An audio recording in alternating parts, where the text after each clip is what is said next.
Hello, everyone, and welcome to Creation Conversations. I'm Sam. I'm your temporary host for now. Joe is on his way. He is otherwise engaged, having some nourishing food. But in the meantime, I will be filling in. But as usual, we've got our International Director, John Mackay, and also we've got Dr. Diane Eager. How are you guys? We're well, thank you. Or I'm well anyway. And we just had a dry day down here in Australia, so I've had to been busy digging drains to drain up all the water from the past 3 weeks. Goodness me, Australia dry? It's unheard of. Oh no, at the moment it is. Sure. Anyway, so right, okay. So, do you want to do a ministry update for us? Sure. Okay. One of the things we've been doing out here in Australia, we have a lady who comes in by the name of Karen. She came up to me. We were just about to lose one staff member because they had to have an operation. And she just turned up out of the blue and said, "Do you need any help for any jobs?" And I thought, thank you, Lord. Yes, creation research is all about the real Lord who does answer real prayers and supply real needs. So I said, "How are you with fossils?" Now, I already suspected the answer because this lady had taken groups to Jurassic Ark. I knew she was, for a start, at least interested. So when she said, "Oh, that would be wonderful," I said, "Right, you're on." And so since then, every Tuesday, her job has been to go through our massive fossil collection, tens of thousands of fossils. And that doesn't include the ones we've left for Joseph in the UK, or the ones we have in our office there in the USA. It's purely our Australian and our Queensland ones particularly. So I said, "You're on." So she started with simple ones like, well, no, she didn't even get to the trilobites. She started with even simpler ones like starfishes and, the ones that everyone can recognize. But her job has been to unpack them, repack them, relabel them, and catalog them so that everybody knows where they are. And everybody knows which part of the shed they're stored in, and whether we have 10,000 trilobites or 1,000 trilobites, what they're worth potentially, etc. And just this week, look what she's been doing. Look at that. Now, let me just put you a bit bigger, John, so you can show that put off me a properly. bit bigger. There we are. Oh, look at that. Oh, Yes. that's Gorgeous. wonderful. You see Yes. that? Now that's a group of trilobites following one another in a trail, and I'll guarantee you haven't seen too many like that in a museum. Like you might see one or two like this. These are the common ones. I mean, even the kids, we sell these ones. I get them off a dealer, and he gets them off a kid in Morocco. And even with all of that handling, you can sell these for maybe $10, £5 or something like that. They're not in the best of shape. All their legs are missing from underneath. Their top is there, but nevertheless, they are trilobites. You may remember the name. They got 1, 2, 3 lobes, but it's these three that gets the name trilobe. Trilobites. They're threefold in both directions. Yes, you're probably right. There could even be a hint of God's triune nature there. And when they were first discovered back in the 1770s, the man who invented the word trilobite didn't know what they were at all. The commonest ones you have in England are the Dudley bugs, down near the little town of Dudley. They're the most famous ones out of one of the old quarries there. But there's trilobites. And of course, you and I live in a world where people say millions of years. And yet when they look at this, I guess one reason you don't have these museums is they are very rare, but at the same time, they're spectacular because all those trilobites were following one another and they are actually trapped as they're moving. Mum and dad are being followed by the kids and they're trapped. Kazam! Rapid. In fact, the same is true for these guys. They may be worn by exposure, but they've got every bit present. Now, we've discussed time and rocks for plenty of issues, but there's one thing we're going to bring up tonight. This trilobite here, I've used him before. Look at the spines on him. Now, the interesting thing is he's a fake. He's a metal fake, but he's a fake, a copy of an original one. Because you see, in reality, we're going to be talking tonight about not just the trilobites, not just the mode in which they were deposited, but the whole subject of how would you recognize something that was created in the first place? What is design? And that will be my job when we come back a bit later. Diane, you want to come on now and tell us what you're doing over there in, well, I guess is it wet old England as usual? Well, today was a beautiful blue sky, sunshiny day. I was going to say, John, I'm offended that you would think that Britain would be wet in any regard whatsoever. It's been beautiful. Good. I'm glad to hear that. Yes, So what the have you been doing, last few Diane? days have been lovely, but yes, there has been some of that cloud juice come down while I've been here, quite a lot actually. Yes, last week I was in London and I was working with a church there who wants to put on a program called Jesus in Science, because they want people to recognize not just the evidence for creation and design, but they want people to know the creator. And so they want people to see that they can trust God's word. And they're doing it in a very nice way. They're keeping it at a fairly low-key sort of coffee shop type level where people can just come in and chat. And we recorded a whole lot of little videos, similar sort of thing to what we're doing now, where we just talk about the evidence, talk about what we read in the Bible, how it all fits together, so that people can just engage with the issue at a cool, calm and collected sort of level, at a level that they understand, and come to see you don't need to be a professor to understand this, to understand things like the truth is the truth, no matter who says it. You don't have to have a string of degrees, because if something is true, it will be true whether it's said by a professor or by someone with no formal education. So you don't need to be intimidated by someone who has a big formal education. And mind you, if something is not true, it won't be made true, even if it is said by a professor. So the real issue is not science versus religion or creation versus evolution. It's what is the truth.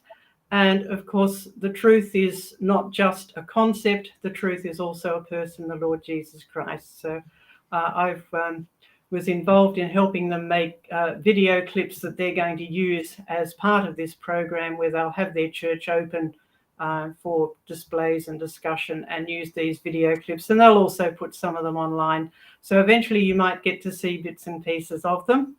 And they're very pleased with what we do. They're very keen on our work here. So that was very good. Interrupt you there, because on Joseph's screen, who will return, by the way, folks, Yes, it's not just yes, he will. Diane and I and Sam tonight. There's a good-looking one coming in as well. There was a couple of guys came in who sort of commended you on the work that you'd done a few years ago with a group called Truth in Science. Now, Truth in Science includes some of our friends like Professor Andy McIntosh, and Yes. they're having quite a decent-sized conference next week. So if you want to go to that, if there's any spaces left, look up Truth in Science on the website, and you can go and see what that's like. But what was all that about, Diane? Why were they so excited about a video you did with Truth in Science a few years back? Well, yes, that was a few years back, because it was before the coronavirus restrictions closed everything down.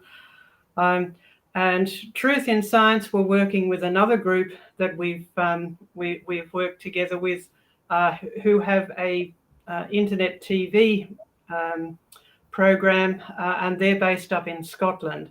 And so they got together with Truth in Science, and they were making a DVD on the issue of transgender, which has been around for a while, for a few years, but it's now having an even more resurgence now with elections in the UK and with elections in Australia as well.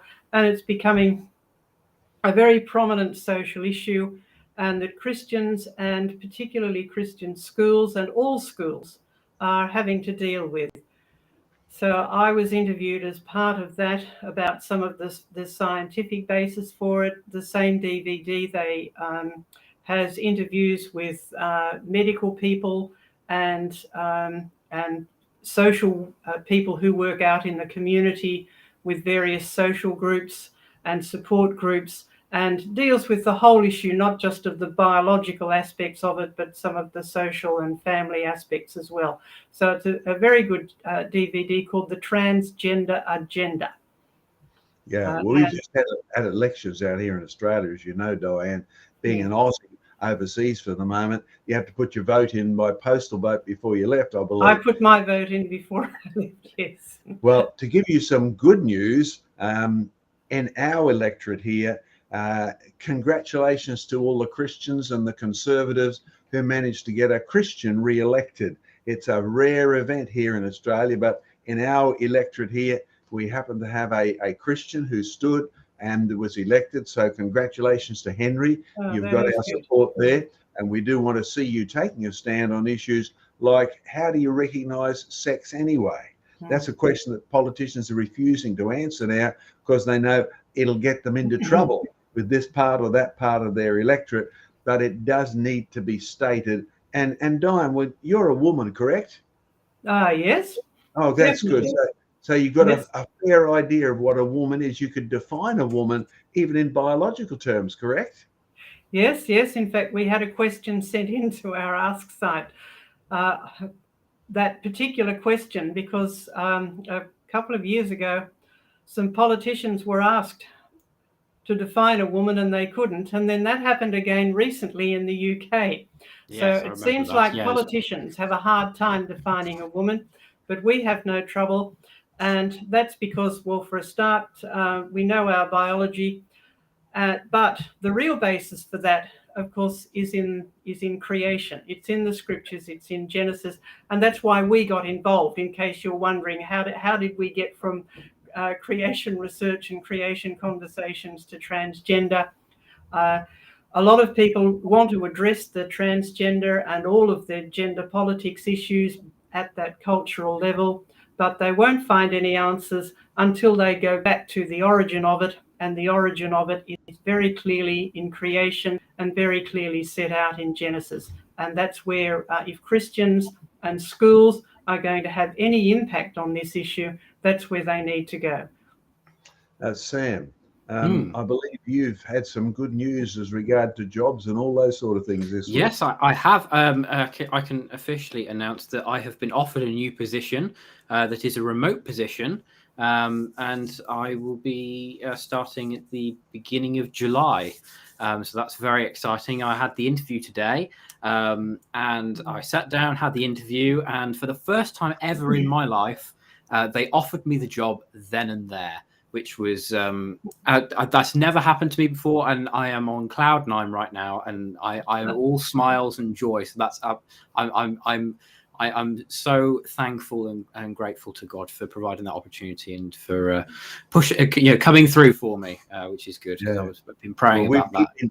We've been praying for that situation for a while, and since you're unashamed to say that God has answered a prayer, I'll give you another exciting one from Australia. I had a phone call this morning from a quarry owner. Now, he's been a friend. He's helped us with fossils and all that sort of thing. He's clambered up and down cliffs with us. He's taken us to his quarry. He's taken Joseph even to his quarry out here in Australia. But he phoned me up and he said, I got a problem, John. I said, what is it? He said, I've lost my invoice book for last week with the invoices for tens of thousands of dollars of jobs that we did last week. He's the boss, right? And he said, I don't know where it is. And this is at 8:30 this morning, Australian time. And I said, okay, let's pray. You know the story of the lost coin in the Bible, Diane? The widow who lost her money. That's right. Swept the house. For it. And Jesus made a lot of lost coins and using them as parables. And I said, well, Jesus told us about this, so let's ask him where this book is. And he phones me back at just after 10 a.m. this morning and says, found it under a pile of rubble in the quarry. Obviously, it had fallen out of his pocket as they were working one of the machines, got under a pile of rubble, and you think, well, Lord, you never change. So thank you for answering prayers for Sam. Thank you for those of you who prayed. And God is still on the throne. That's what creation research is all about. Mm-hmm. Amen. Amen indeed. Right. So just before we move on, a little bit of plug from me. So this is our book, Walking with Jesus Through Genesis, written by our wonderful director, John Mackay. It's a fantastic resource which you can purchase. Actually, I will do that now. I'll get that up so you can find where you can get it from. That's on creationresearch.net, or you can get it on the UK site if you're in the UK. It's a fantastic just walk through Jesus, walk through Genesis. With Jesus. It's basically a Bible study. It's day by day sort of Bible study. A fantastic sort of way to get your teeth wet, really. And the other resource as well, of course, is our Tights, Mites, and Fossil Fights. This again can show that, well, you don't need a lot of time to make certain things in our world. And actually, the story of Noah and the flood isn't a story, it's fact. And the science backs it up 110%. So as a result of my plugs, we can go into, sort of a segue. I mean, these books were clearly designed, weren't they? They were sent off to a graphic designer, the covers were made and printed, intelligent minds put these things together. So, I mean, how can we see that in the real world, in nature and in the rocks, in the fossils? Diane, I believe you've got a presentation for us on some design in the natural world. Is that right? Yes. I've been visiting some botanic gardens as I've been over here. I always love to visit botanic gardens, any place that I go to, and I thought I'd share a bit about some water lilies, which I got to see at Kew Gardens, and also that we've written about in our fact file, which is our archive of our newsletter that we send out regularly, where we just report about scientific discoveries that have been reported in the general science news. So they're things that have gone out for people to read, and we help people sort out what has actually been discovered and what's the story that's being told about it, and show them how we've got wonderful evidence for God's creation in the things that are being discovered right now all the time with normal scientific research that's going on now. So if we can go to my slides. Yeah. Well, whilst we wait for Diane to get her slides up, I'll just say that you aren't seeing things. Joe is here. Yes. That's good. Yeah. Hello. It's good to be back. You guys carry on. I'm going to finish preparing my little section to come on in a bit, but it's good to be here with everyone. There we go. And one thing as well from me before we go into Diane's section is this is something that has always really impressed me about creation research before I joined the team, is just how current we stay on top of things. We get all of the latest journals and science magazines and articles online, news stories, things like that, and we address them. Many people will just use the same things over and over again, and don't stay current. And I think that's a real asset for creation research, to say that we stay on top of things and give you the latest on what is going on in the world, so you are prepared to go into the world and say, actually, hang on, this is the story being told, but the actuality behind it is this. So yes. Anyway, right, Diane, are you ready to go? Yes. Can we put up my? We can indeed. Is that? It's up and ready to go. Yes. Well, I've got a couple of examples of design to share with us tonight. So let's start off with some floating design, and these are giant Amazon water lilies. They're truly amazing. These are the most huge leaves you could ever imagine. They can grow up to about 10 feet across or 3 meters. Now that really is enormous for leaves, and but bigger is not always better. There are pros and cons to having large things in living things, as well as in artifacts and buildings and things like that. So what about giant leaves? Well, there is an advantage in that leaves are the main area for photosynthesis in plants. So if you have really big leaves, you have a very large surface area for photosynthesis, which of course is how the plant gains energy, makes its food, and feeds the rest of the world, of course, but also feeds itself. There is a disadvantage, of course, that when you have larger leaves, you've got a huge leaf mass, and that is heavy, and it uses more of the plant's resources to actually maintain. The plant has to actually build this and to maintain it. So how do we get the balance right with this for this particular plant? Well, some scientists at Oxford University, actually associated with a couple of international colleagues, decided they would study these leaves to see how they work, because they are so big. They should be so heavy that they should sink, but they don't. They float, and they're very efficient. And so they studied the structure of these leaves. Now you can see in this photo here, there's a pattern of leaf veins. So these leaves have veins just like any other plant. And the pattern of leaf veins is clearer if you turn it upside down and look at the back. And so this group of scientists, which included a mathematician and a physicist, actually studied this pattern of leaf veins for the actual geometrical design, as well as the substances that it's actually made of. It is very light, but it's also the pattern of this design, how all of this lattice work, how all that fits together, that enables this plant to function. So in order to be this big but still function, because all of those veins there not only hold the leaf up, they also transport all the nutrients that have been made in the leaf, and also transport the raw materials that the leaf also needs, all its minerals and plant hormones and things like that. And this network of veins they found was amazingly strong, but it's very, very light. So that way the leaves can be that big and they can float. Now,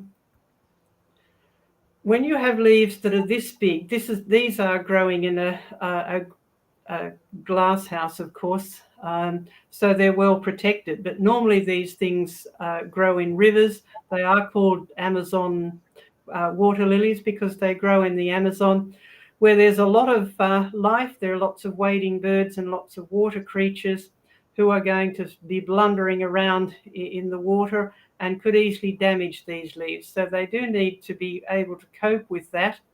Part of that is that they are flexible, they will bend, but also this structure helps. See how they, as they grow, they never completely flatten out. And these ones are fully grown, these big round ones. The smaller one in the center is still growing there. And they never completely flatten out. They do have a distinct edge, which you can see here, that stands upright. And that will give them some protection from the surrounding water creatures and from protect them from wading birds. And there's a very distinct, deliberate fold there. So they are very flexible, and that avoids damage by birds and other water creatures. And having that upturned edge also gives them a bit of protection there. But you do have a problem if you live in a very rainy area, or if this plant grows in a very rainy area. And as we said, its name is the Amazon water lily because it grows in the Amazon, which of course is a rainforest, so there's lots of rain. So water runs off the small water lily leaves. There's a small normal sized water lily leaf there, and of course they're just flat like discs. Rain just runs straight off those. But these large leaves with their folded edge, they could easily fill up with water, and of course water is heavy, and that means they'd sink. So you've undone the advantages of having the large leaves. Well, in fact, they have holes for rain drainage. Now think about all of that. Might seem like a little thing, but it would be enough to make these leaves dysfunctional. In order for these leaves to be functional, you need a lot of planning ahead. You need to know that you can produce this network of veins, which is made out of strong but light materials, that's going to be flexible enough to avoid the damage by birds and by other water creatures, because they will already be there. And you do need to have those holes for the rainwater to flow through. So we now have this very efficient structure, and this is what the scientists who did this study wrote. We show that the geometric form of the leaf is structurally more efficient than those of other smaller species of water lilies. Now, if you're building something, if you're building a piece of machinery and you want it to work more efficiently, what do you need to do? You need to get a smarter and cleverer creator onto the job who understands how a building or structure or a piece of machinery works, and what are the properties of its components? How are you going to get them to work more efficiently? So what they're saying here is that, yes, these are structurally the most efficient leaves you could imagine for water lilies if you want to grow them very large. Doesn't that indicate that there was a more efficient or cleverer designer? Someone who had that forethought, even down to the small thing like having the holes for the rainwater to grow in. So, and then they made this statement, and this was one of the scientists who was involved in it, from the Oxford University Botanic Gardens. Remarkable structures in nature can help us unlock design challenges in engineering. Now, notice they cannot avoid using the word design. There's just no other way to describe what you have got here. And again, it's a challenge in engineering. Now, engineering is not something that happens by itself. It's the result of creative minds and clever manipulation, taking advantage of the properties of matter and energy and using it to build something that has plan and purpose. Now, they went on to say the form of these water lilies could inspire giant floating platforms, such as solar panels out in the ocean.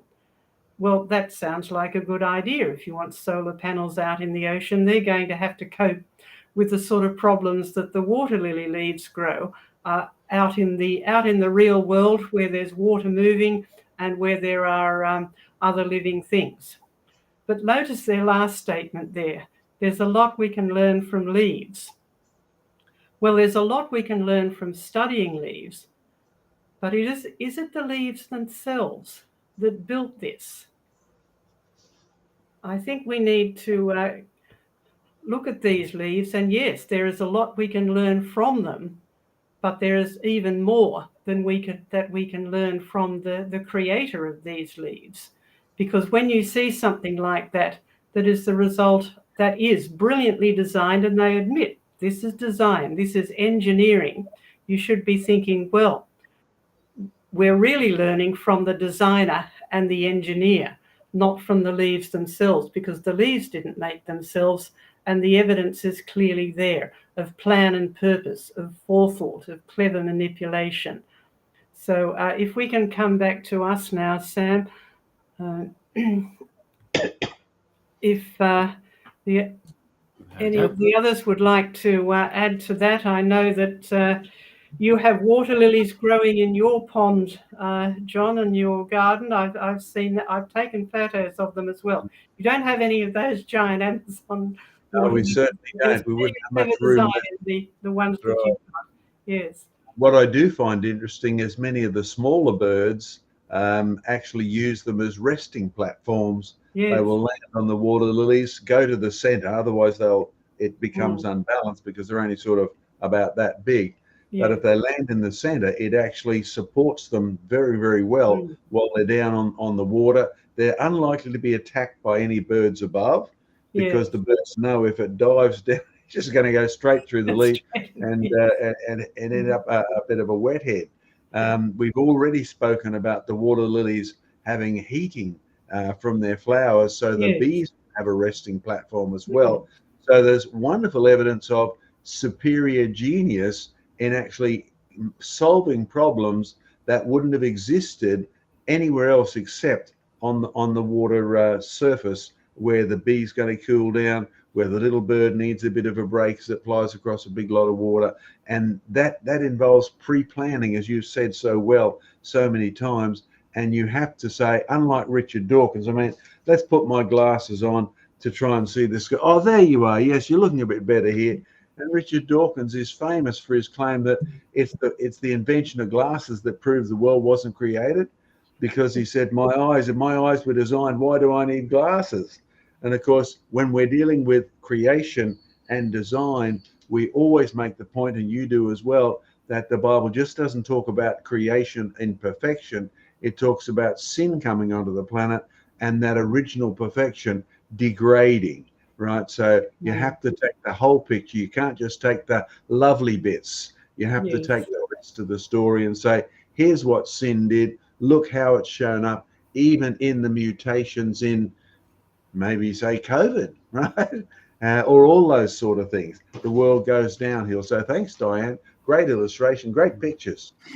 Yes, I mean it's the classic sort of good to bad to worse, isn't it? You know, that old adage that we tout as often as we can, because it is true. You know, it's good to bad to worse. You know, we look around and we see things progressively getting worse. So, the only thing that I would probably have to add to the water lilies is don't walk on them, because you will fall in. As stable as they are, I have seen videos of people on the internet who think they are stable, and they go and step on, and they go swoosh into the water, and they come out looking like a drowned rat. Sam, I'll put up a video here that's related to the topic here. If I can just get it. Let me maximize you, John. There you go. Yeah, maximize me.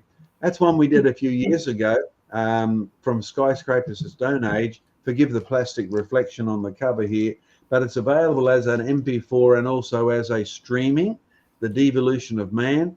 And while we've got our website up there, I do have to make a comment about the USA website, because several people have complained lately. It's got there's warnings, danger about this USA website. There's absolutely nothing wrong with the USA website. We've checked and rechecked. We just have no way. Somebody's got that warning up there, and it's to discourage you. There is nothing wrong, nothing illegal, no problem at all with that website. Is there, Joe? Are you listening, Joe? There we go. No, there isn't. It's a strange one. I have a theory as to what it might be. I think it's the security certificate, because it needs to be everything needs to be HTTPS now, because you're taking payments and stuff like that on there. I think should that might be, because it's we have a server. The same server that runs that one is the same server that runs our UK one and everything, and it seems to work fine. So it's a strange one. I've tried to investigate it, but it's odd. If there's a way that you can kind of circumnavigate it, please do. But it is a bit of a strange one. Yeah, but go ahead and use it. There's no danger at all. Yes. No. You can always proceed with it might give you a bit of a warning, saying warning, this site might be malicious or something like that. Don't worry, you can click on, I think it's more information. There's a little link in brackets, and it should be able to say click proceed to this site, and you can just go through from there. And we would never be malicious to you, ever. We are honest Christians, and we just want to give you the truth. So that's all we do here. Right, Joe, how have you been? I've been all right. I've been fairly busy and all over the place. I'm just trying to pull a few slides together quickly to show you some of the stuff that I've been doing, but we'll hopefully come on to that a little bit later.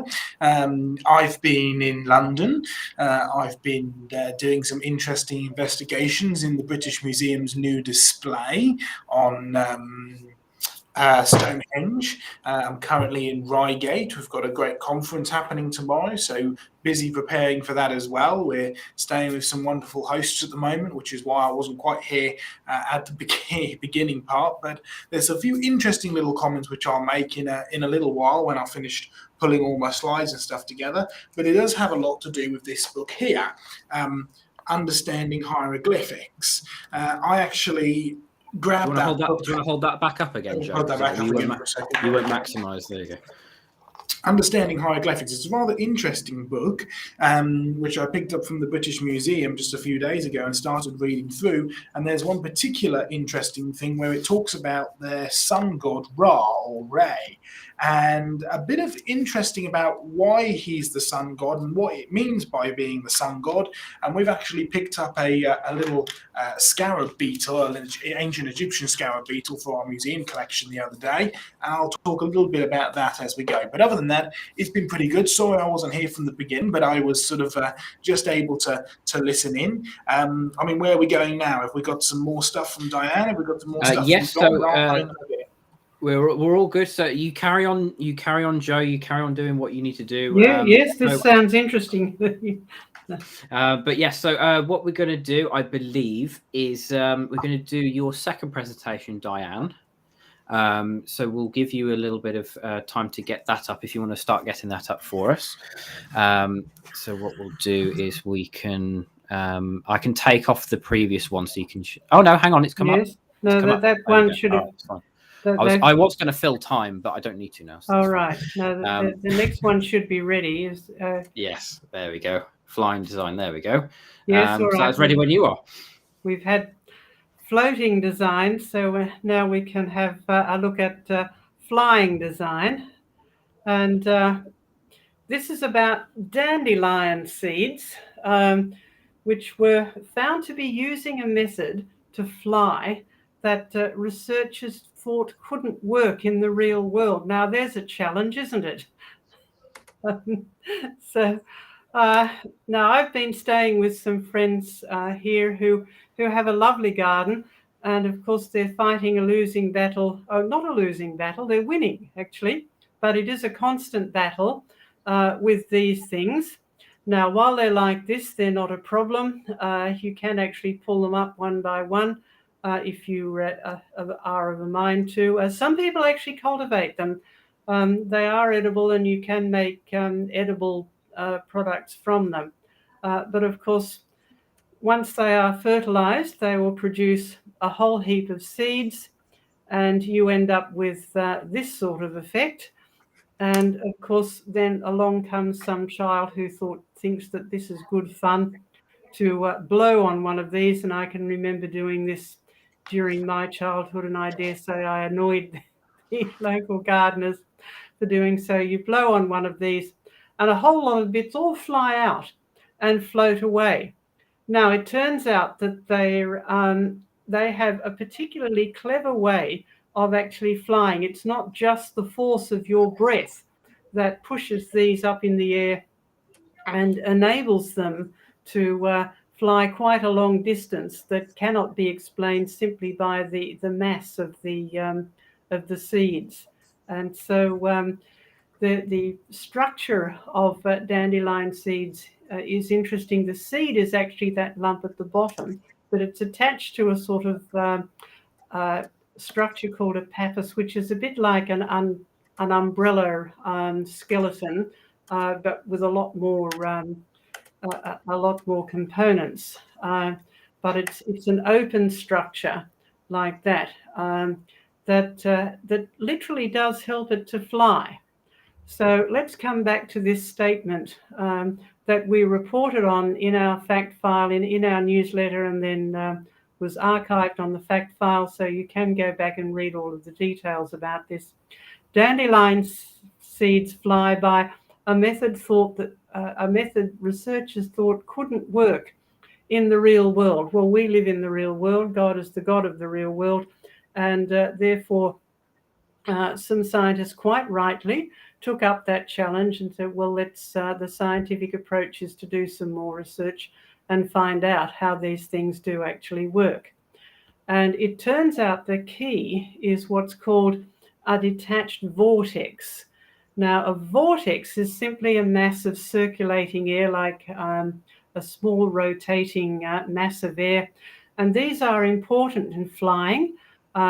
They've been found to be important when people have studied insect flight and bird flight. They can be a help and they can be a hindrance, depending on where they are located. And it's very interesting. Modern aircraft wings, which you may have noticed, have this distinctive upswept end. That was developed because people did study, engineers did study bird flight. If we just go back to the bird here, notice the flipped up ends there. Now the bird, that's quite dynamic. It's not fixed. The birds can control that. And it's the interaction with vortices that enables the really subtle movements that you get in bird wings. And it's the interaction with vortices that led to engineers actually design these more efficient aeroplane wings. So let's go back to dandelion seeds in the real world. The reason that scientists didn't think that this method would work well was because dandelion seeds, by having work by a detached vortex. Now, with the bird wings and the aeroplane wings and insect wings, the vortex is actually attached to the part that's flying. But with dandelion seeds, it's actually a little whirlwind or a little mass of circulating air that sits above the bristles in the pappus, but is not actually attached to it, but it does follow it around. And they discover that air flowing between these bristles creates a low pressure vortex, and it moves with the pappus, with this little sort of upside down parachute type bit, but it's not attached to it. And it was thought, well, that would be just far too unstable to work in the real world, but it turns out it works very well because it was very cleverly designed, and they proved that. Now, they don't think that this was designed, but indirectly they did prove it because they decided to say, well, maybe we can design something that works in the same way. So what they did was they built some silicone models, and they found that they varied these from just solid discs to bristly structures that were mostly open space. And surprise, surprise, they found the models that were closest to the dandelion structure were the ones that actually flew best. And the secret in getting the efficient flight was the number of openings in the disc, in other words, the amount of space, or what they called the porosity of it. And if that was even 10% off the structure of the dandelion seeds, the whole thing destabilized, and it didn't work. Right, it did become unstable and it wouldn't work. So by doing this, they have effectively proved that this needed to be designed, because they had to study this, analyze it with a wind tunnel and computer video analysis, then rebuild something out of silicone. So they had to choose a substance that would work, that had similar properties, and then actually test it again with their wind tunnel and their high-speed video in order to get it to work. So it took creative design and clever engineering to build something that worked in the same way. But at the same time, they then come out with statements like this: it's an example of how evolution can produce most ingenious solutions to the most finicky problems, such as seed dispersal. Now, the editor of Nature actually wrote that. So that's the editor of the most prestigious scientific journal in the world, wrote this, that evolution can produce ingenious solutions. Now, evolution is a process of chance random processes that does not require a creator. That is the whole reason that Charles Darwin and all of his followers have clung to this theory in spite of the evidence against it. Finicky, ingenious solutions. I think that ingenious solutions require an ingenious mind, just like the floating leaves in the water lily, the flying seeds. These things look like they are just passive things, but in fact, they are examples of really brilliant design. And I think there's a bit of a contradiction there. In fact, there's a lot of a contradiction there between what these scientists, including the Nature editor, they say that creative scientists had to design flying things. That's why their article was published in Nature, in a prestigious scientific journal. And they have done something very clever to do this. Well, if they had to design flying silicone, what about real seeds? How did they get to fly? So let's finish there and go back to if John and Joseph and Sam would like to add anything to that, or if there are any questions that have come in about either water lilies or dandelions or design in general. One John, thing for interesting I'll general throw in things one to comment. share there. I'll throw in Yeah. one comment from an article I just skimmed today, not knowing what you were doing as an example tonight. Quite a few years ago, the Russians invented a low flyer, which just skimmed over the top of the water, and it was designed for getting stuff off ships onto the beach easily, Yeah. right in a place where there was no airports or whatever. And the latest version of that takes advantage of the fact that, you know, the wings you were saying where the bird Yes. tips it up to remove the vortexes.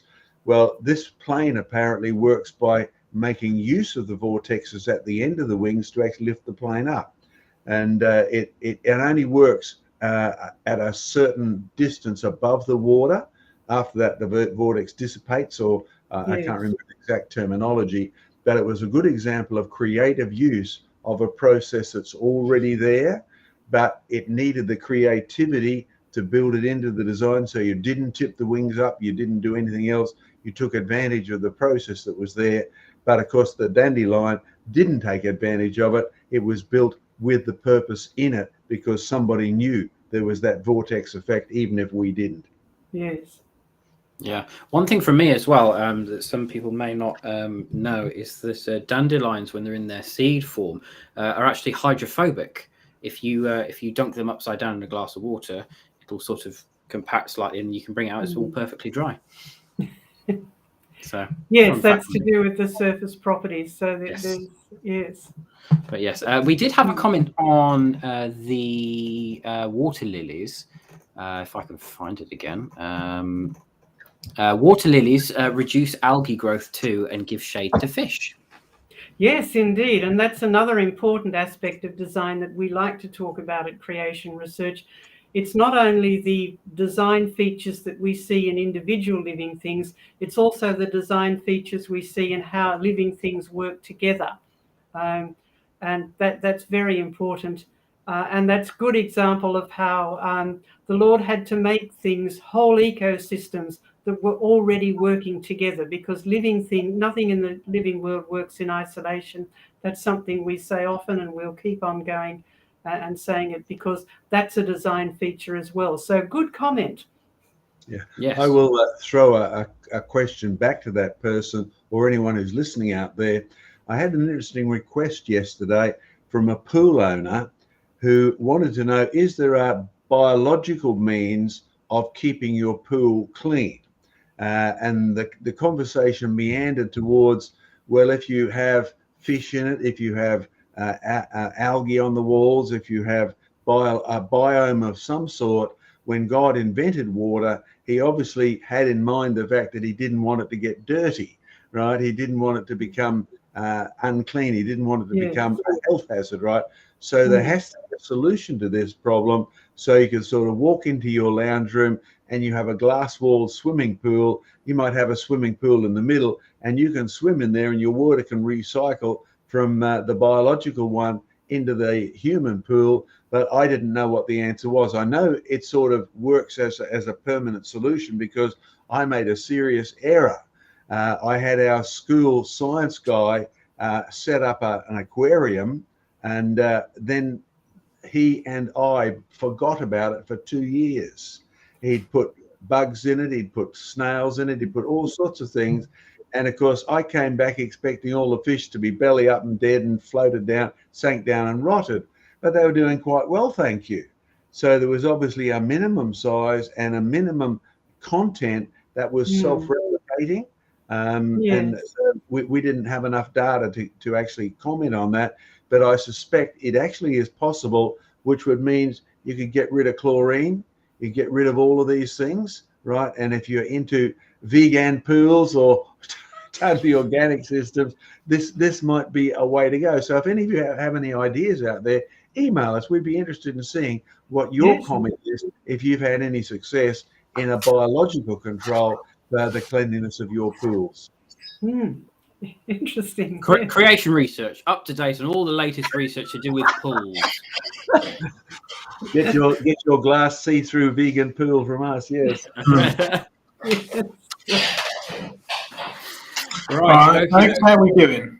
I'm back. Well, we're doing well. Are you back, Joe? Are you ready to go? I'm back and ready to go. Shall I do my little bit now? You go ahead. Does that work all right? Let me just check that my microphone is definitely keyed into. Yeah, I think you're on the laptop microphone. I think I might be. Which might be. Is that any better? There we go. Well, that sounds a lot more high definition. Excellent. I have these expensive microphones. I should really make sure I use it. Right. Well, I've had a rather interesting few days. We've been over to help the family because, as I think we've shared on here before, my sister is not doing very well in the slightest. She's still undergoing treatment. She's still in a lot of medication, quite a lot, and very, very expensive medication as well. So do pray for that.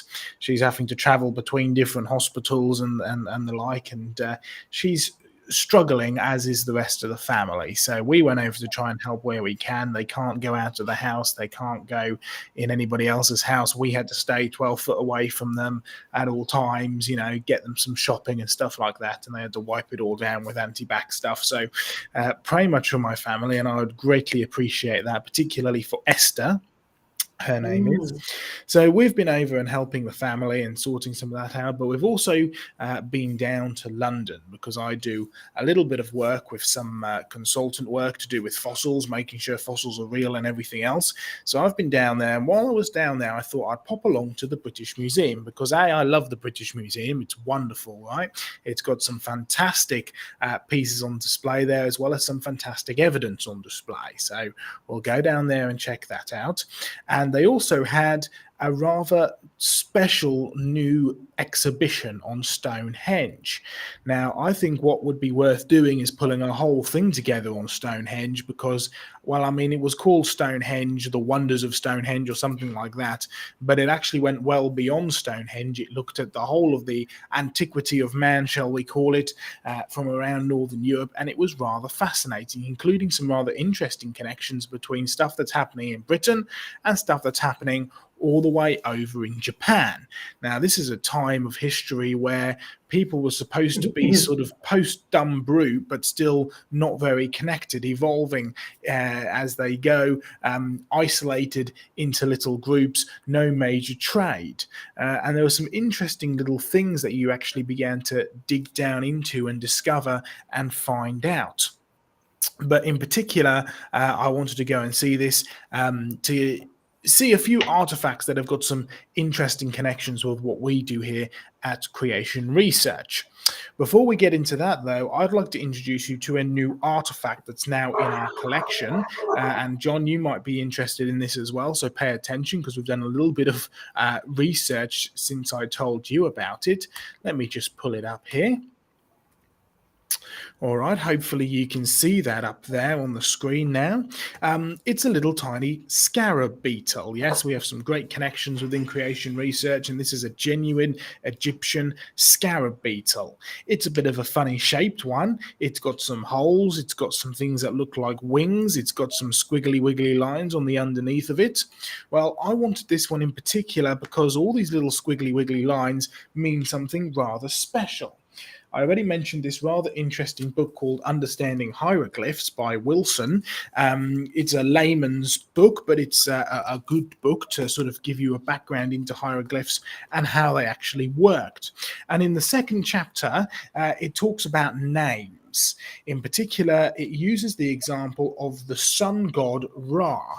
Now, one of the criticisms that we have within Creation Research, or we often get with Creation Research, is why are you so hung up about day? Surely day can mean whatever you interpret it to mean. It could mean a day, it could mean a long period of time.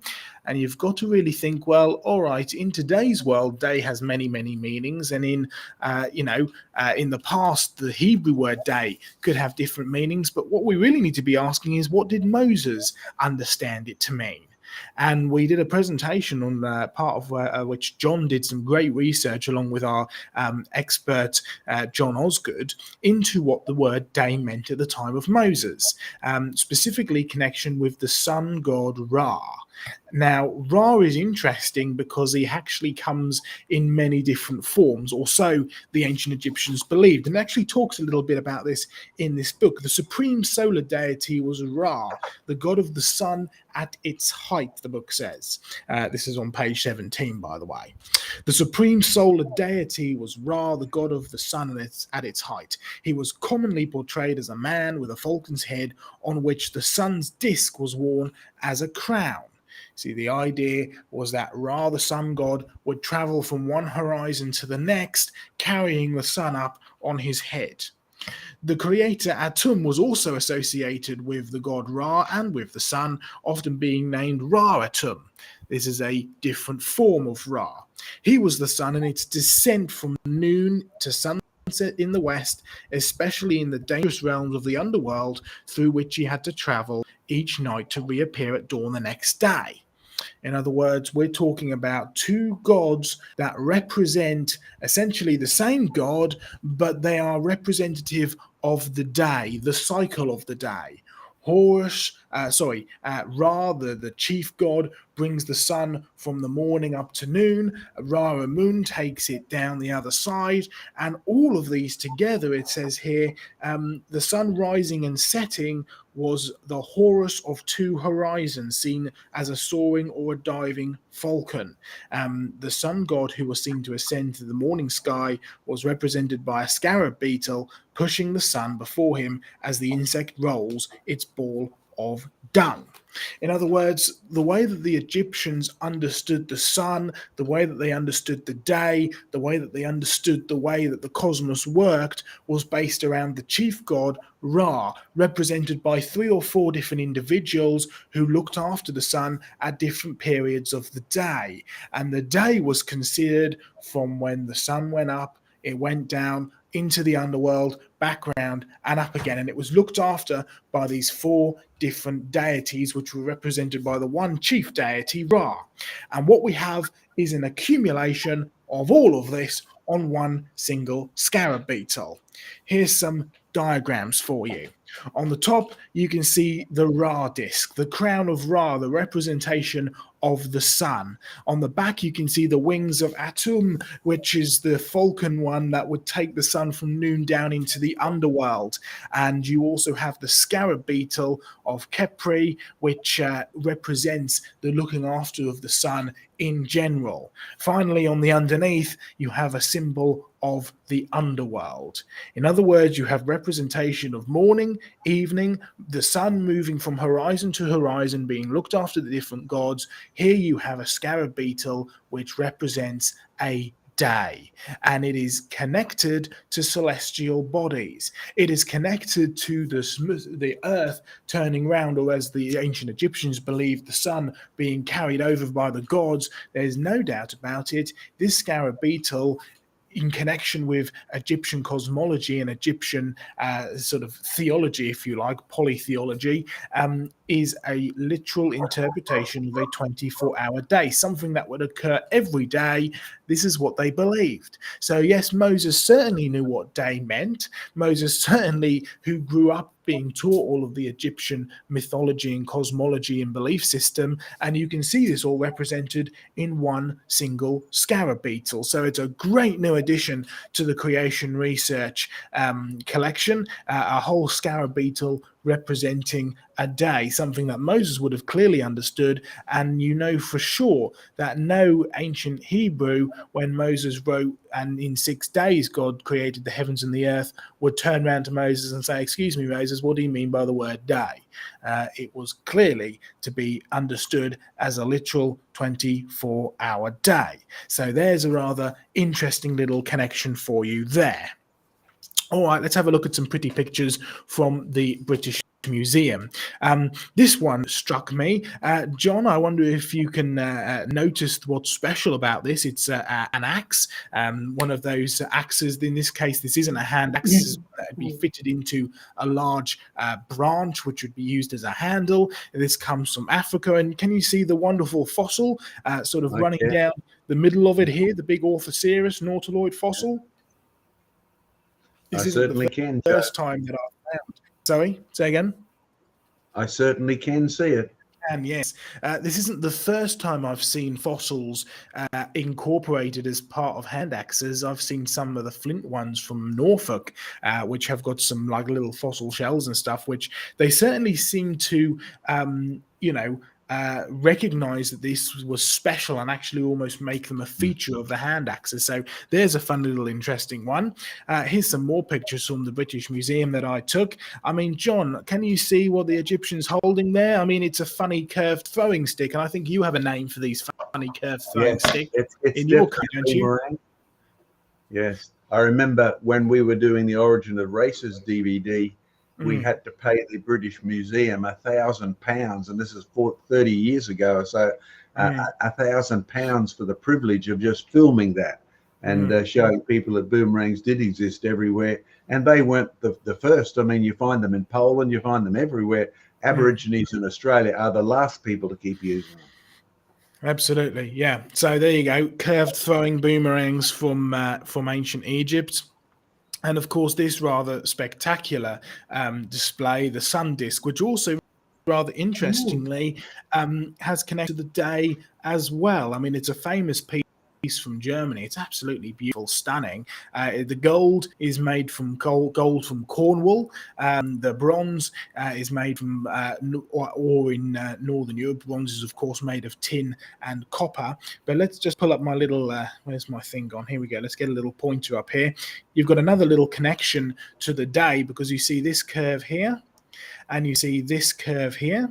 These are representative of the two horizons. See, there's no doubt about it. Sun, moon, and stars have been worshipped as gods ever since mankind rejected the one true God, right?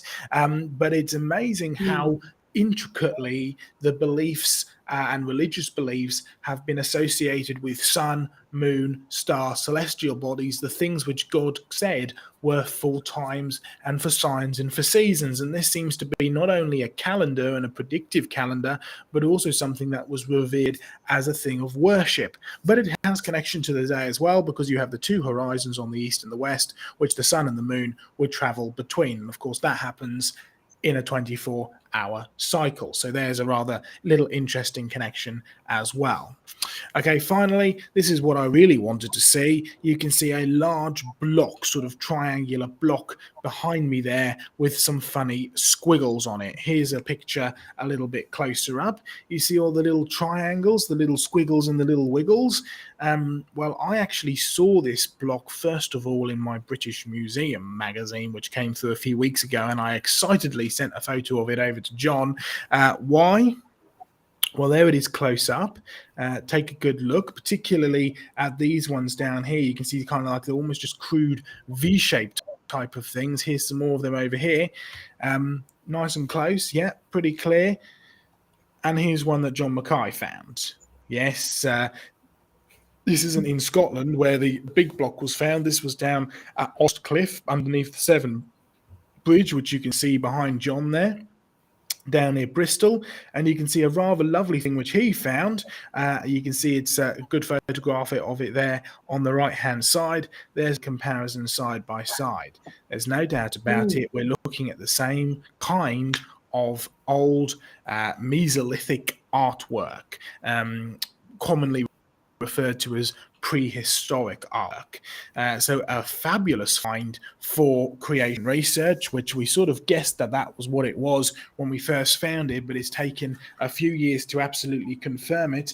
If you go through my big book on Stonehenge, which is based off of the museum exhibit, it talks quite a lot about these kind of displays and artifacts, and it seems to, and nobody really knows what it represents. There's not really any real translation, but it certainly seems to be associated associated with some kind of messaging, some kind of spiritual significance, perhaps, but really they don't know. But it's a wonderful piece to actually be able to have and put in the museum as an old piece of very, very old piece of artwork. Well, that's me finished. I'm just going to escape there. There's a few pretty pictures and stuff from that. John, any comments from what you've seen or anything? Because you've done a lot of the research. Well, just before you jump in, John, I just wanted to say that was an absolute cracker of a tie that you had on. It was absolutely fantastic. I want to know where you got that. Did you recognize that? Do you, I don't know if anybody will actually recognize which. Let me pull that back up again. Hold on.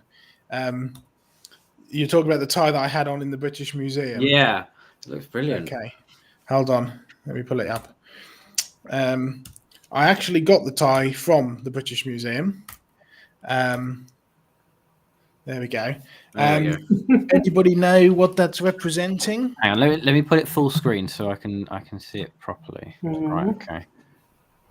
Bonus points if you can work it out. Ooh, it looks.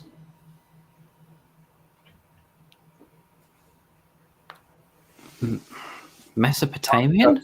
Time's up. Oh, very, very, very close. It is Mesopotamian. Specifically, it's got depictions that were on the standard of Ur.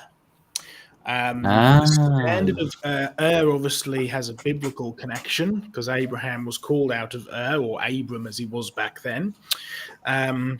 There's a lot of interesting stuff with Ur, and particularly the excavations of Ur. It was done predominantly by Leonard Woolley. They thought they'd found Noah's floods, which of course was the famous peat layer from the flooding from the Black Sea, but he ended up concluding that it couldn't have been Noah's flood simply because it wasn't big enough. He just thought it was then a flood. I think it was his wife who first declared, well, this must be Noah's flood. But they worked out it wasn't extensive enough to be Noah's flood. But he made some fabulous excavations, including this wonderful large thing, which is now on display in the British Museum, called the Standard of Ur, which details the rule and details the law and stuff like that. So that's what that's based off of. There's also a rather beautiful gold figure of a ram in a thicket. And I wonder where they got that idea from. Ram in a thicket, right? You think the story of Abraham and Isaac and, being told to go and sacrifice his son. And, of course, the provision was a ram in a thicket. So there certainly seems to have been stories from the time of Abraham and records of things that happened that have been passed down and then sort of interpreted as pagan sources. So rather interesting connections there. But, yes, I do like that tie. But anyway, John, go ahead. Yes, go on, John. Well, I was really excited by that block that came from Scotland. And of course, the thing that twigged me to it, because we just found it as part of a cliff fall originally. And any of you who end up going to that fossil site, sometimes it's brilliant, sometimes it's hopeless. Sometimes it's covered with frost, sometimes it's covered with mud. Just watch the tides. We don't want any more dead people added to the fossil collection there. It can be a dangerous site. But the thing that attracted my attention was the same thing that attracts people to even trilobites, right? Nobody recognizes that happened by accident. That's why you pick it up. It shows some sort of intelligent design. Even if you're an evolutionist, you think, well, after millions of years, molecules got together and designed themselves, organized themselves. It didn't happen just by random chance. So when I saw those scratches, and I thought, well, is this just fractures in a rock? And then I thought, well, no, the angles are all the same. That's impossible. I mean, I've wandered all over the planet. I've fallen through the ice in Alaska looking for coal. I've dug up, oil deposits. I've dug up all sorts of things. And the interesting thing is, whenever you see something that's happened by accident, by chance, by random processes, the results are never organized in shapes that repeat themselves. Even on the beach, you see the waves bringing the sand in, and you get a little bit of organization, and it's gone with the next wave. Even if it stays, the characteristic of random organization is very short term, both in terms of size as well as in existence. So you can rule that out. When I saw those V shapes, I said to Joe, this looks like, it's human. This has been done by somebody, and we puzzled about it because neither Joe nor I had ever seen anything like it. Correct, Joe? Yeah, no, I mean, I was like, this definitely looks like example. It's like one of those things, you've seen something once and it sticks in the back of your head. And I'm sure I'd seen examples of it similar, in artwork and stuff, but I couldn't just didn't quite ring a bell. So we collected them all. There was about 2 or 3 of them, kept them in storage. And then, it was just as I was flicking through my British Museum magazine, obviously I had a whole session on their new display. And I was like, there it is. There it is, no doubt about it. And getting to go up and actually see it, it was definitely very clearly that's the thing we're talking about and dealing with here. So when you go to our coming new museum, this will be the sign with the big sign underneath. There's the little display, and it says this was found by John Mackay. Right, that's how you read it. That's how we do it. Yeah. So that leads on to the whole issue of design, which we're going to be talking about for our main subject. It might be good at the present time if we wanted to take any questions from people about design or anything that's been on the project, on the program so far, before we go into the main half an hour or so of what I've got to do and what we're going to interact with Diane and Joe with. Definitely. Any questions so far, Sam? We have had one question. There's been an issue that's been raised in the chat in regards to a scripture passage. However, I have asked the person who asked it to put it in the form of a question, just makes it a bit easier to digest. So we'll come back to that later. But as of yet, there hasn't been any sort of burning questions in regards to design or things like that.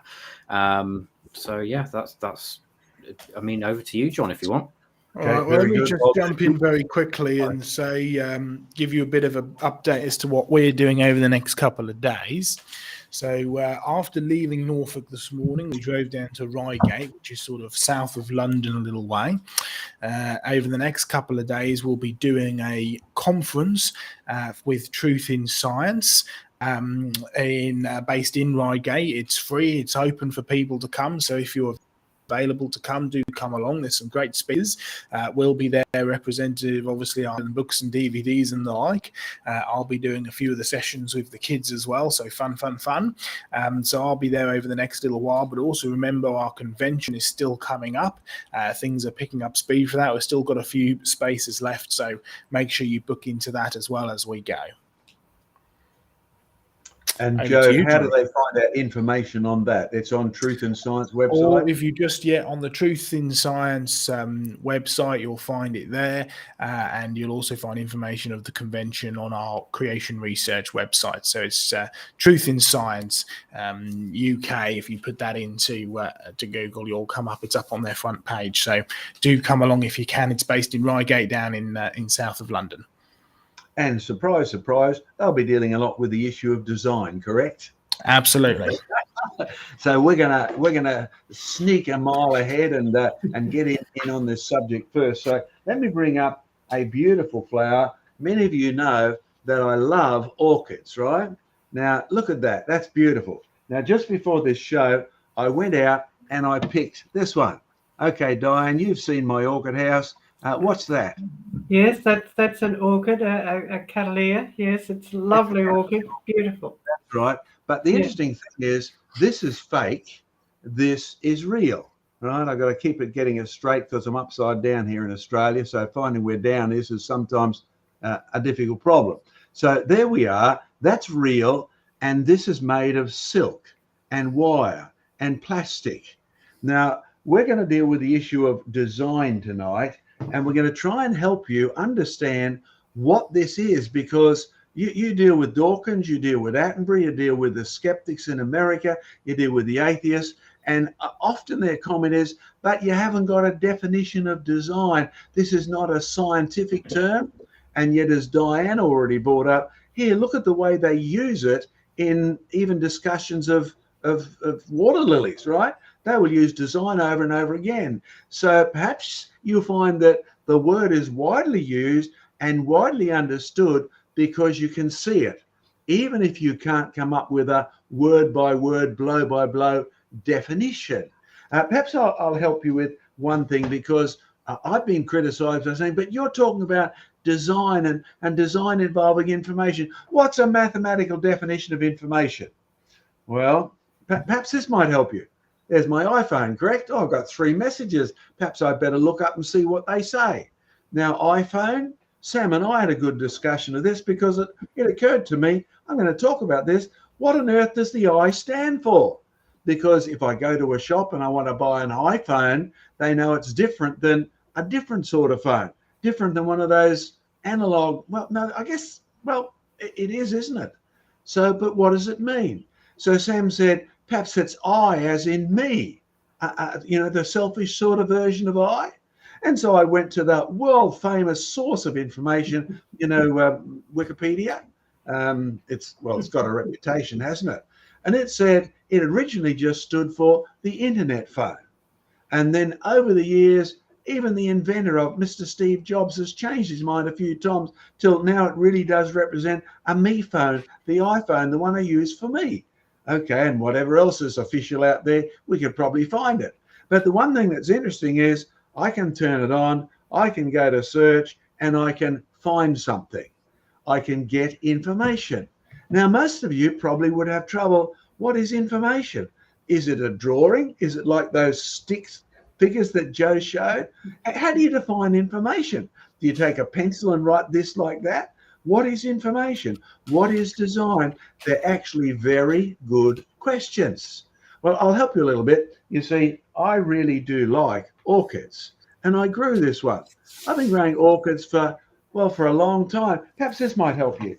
You see, here's a book that I started with. My parents gave me this. You too can grow orchids.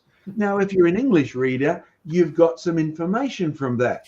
And even if you couldn't read English, you recognize the flowers. Well, this is a book at least about flowers. And then if you open it up, you find inside it says, "My dear John, from Mum and Dad at Christmas.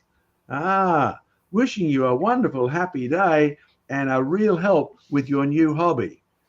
Christmas, 1961. Do you know how long ago that is? Oh, by the way, when this book was given as a gift, because it's got the gift givers have put a date inside. 1961, 40, that's 60 years ago. No wonder I do moderately well growing orchids. But as I love to tell people, I started growing orchids before I was a Christian. And I have to confess, every time I stole the first orchids I grew. I don't do that anymore. I'm a Christian now. But I've learned how to do it. And if you want to know what information is in concerning orchids, this book was full of information. Now, you might not be able to define what information is, but you read it, you get it in your head, you go out to your greenhouse, you do what they say, and that's the result. So you all recognize the result of information, and you know what you did. You read a book, you got some information up there, you actually went and did something with your hands, you produced something in a pot, and look at that, there's the orchid. The information has produced a result. Oh, apply it to here. Now, this here, that's lovely. Do you know, I got that for $10 at a plant reduced sale. I thought, that's great. We'll use it. It comes in its own pot and looks for all the world like it's a real orchid, except it's a fake. But here's a definition that'll help you with design or creation. This has used orchids made of silk, but silk doesn't do orchids by itself. This has used wire wrapped in plastic for stems, but neither wire nor plastic even imitates stems all by itself. And look down here, it's made mock leaves. Now, the one time you actually can tell this is fake? I've said it before, I've used it as an illustration on some of our short little clips. I had to get this orchid and clean it. I had to wipe all the dust off it. Now come with me to my greenhouse and you'll discover something interesting about the real orchids. They keep their flowers and they keep their leaves spotless. They're self-cleaning. Now, you want to know what a design is? A design is something where the end product has more information or more properties. Now, you might understand properties better than information because information can be abstract, but an information system, when you've added it to something, you end up with more properties than what you started with.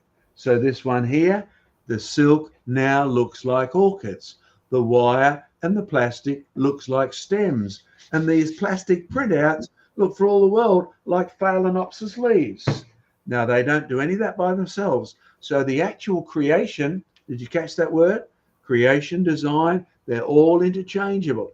A creation is anything where the end product has properties that do not come from the stuff it's made of. Silk, nor plastic, nor wire does orchids all by itself. You see, the interesting thing is my dog loves these. Scotch fingers, oh, I love these too. I'll tell you what, whoever took the flour and who took the sugar and sort of a little bit of soda and stuff like that, and then they cook it at the right temperature for the right length of time. Oh, by the way, short fingers, because the shortening refers to the fatty stuff they use as well. I had to look that up to see why they're called shortbread. And they end up rather quite nice. But if I taste the flour or taste the sugar or taste the fat all by itself, yuck, it doesn't taste anywhere near like that. So this, I buy this from the shop. My wife has a constant order from me, make sure you get a packet of shortbread.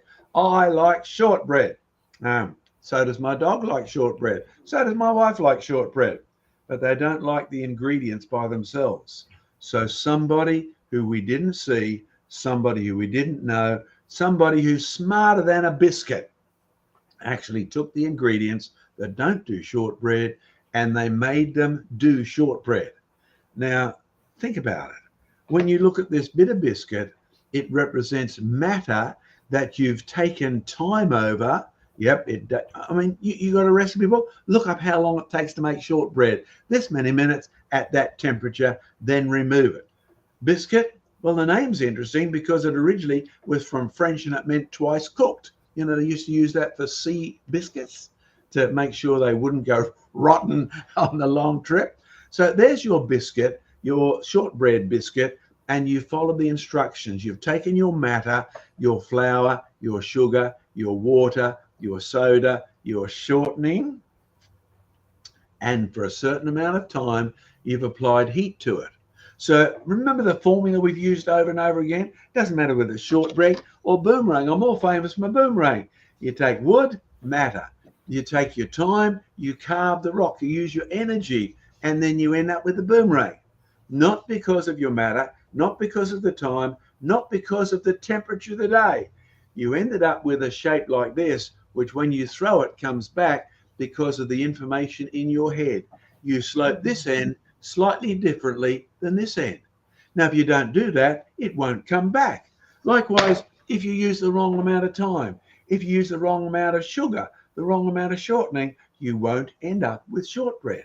So the formula, formula, perhaps a prescriptive instruction, a recipe, might be a better word than formula. Matter, wood, time, yours, energy, your carving, but that's not what makes the boomerang.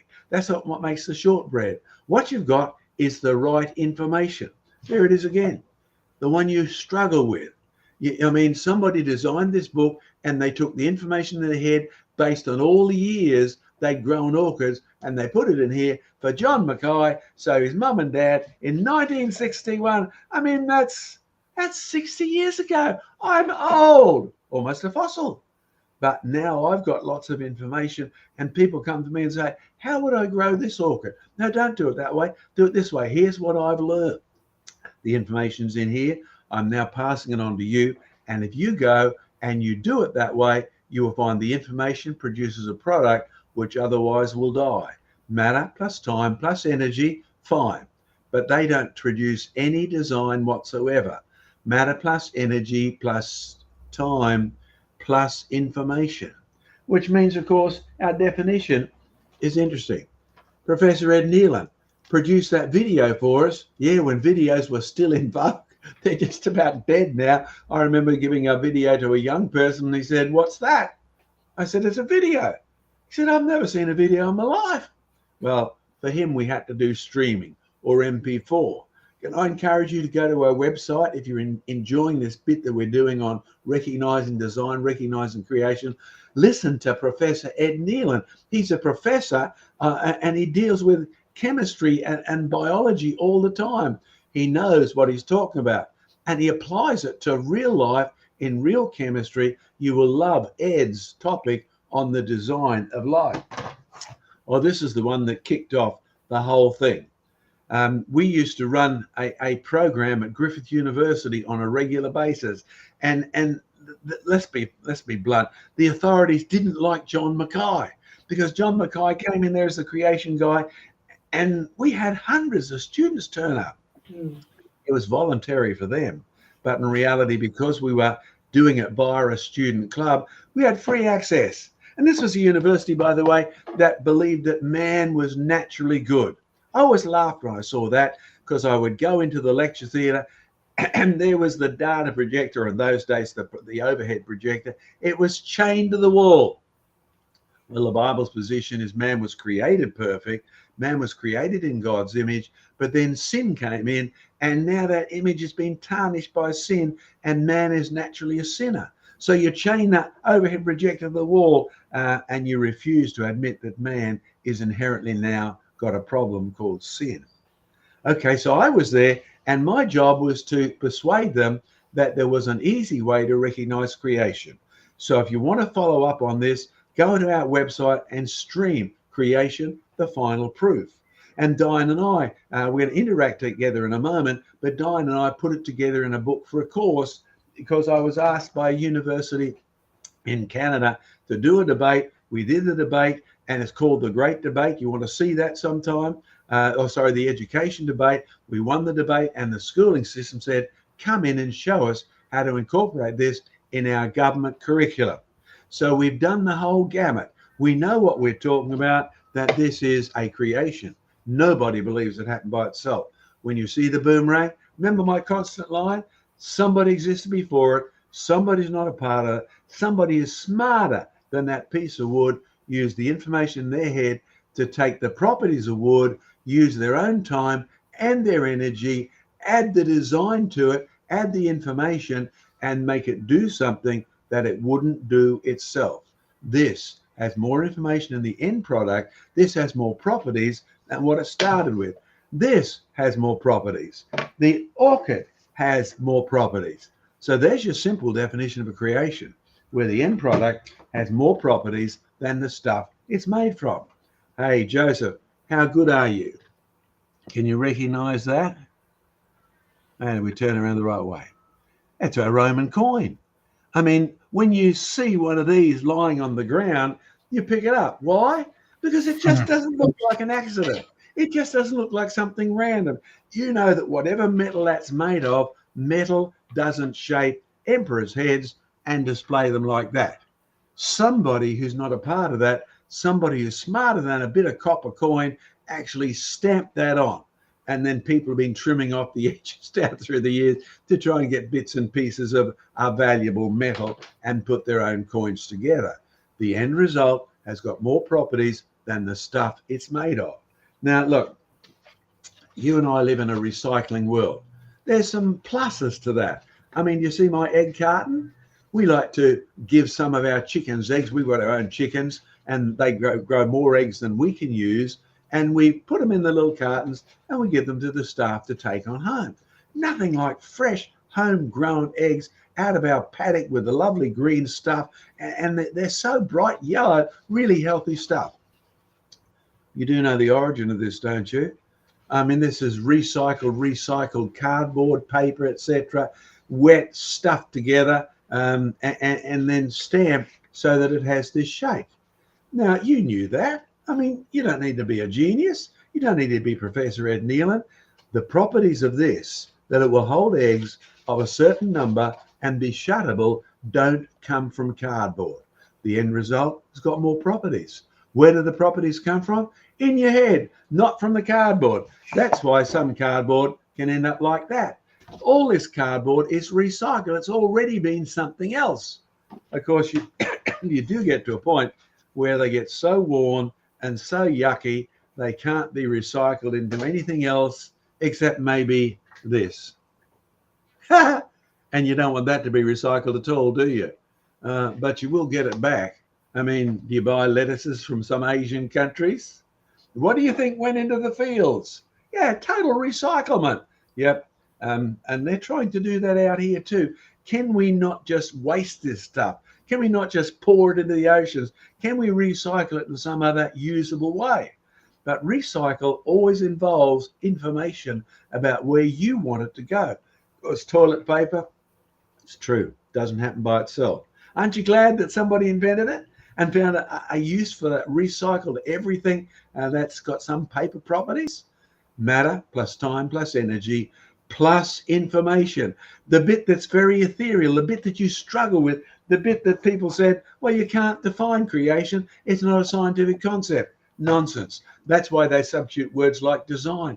We can recognize design. The end result has got properties. They don't like to admit those dandelions do things that didn't come from the properties of just the flower or just the weed. It goes above and beyond, but they then want to attribute all of those to evolution has found some wonderful solutions. Now, Diane, let's interrupt my trend here for the moment, bring you up, because we need you as a flower expert here to comment again on this concept of evolution being the author of design. Give us a few comments on your experience of this as, well, it's a widespread excuse, isn't it? It is a widespread excuse, but evolution is a process of chance random processes and no planning ahead. And in fact, flowers are very well designed for planning ahead, because after all, why does a plant have flowers?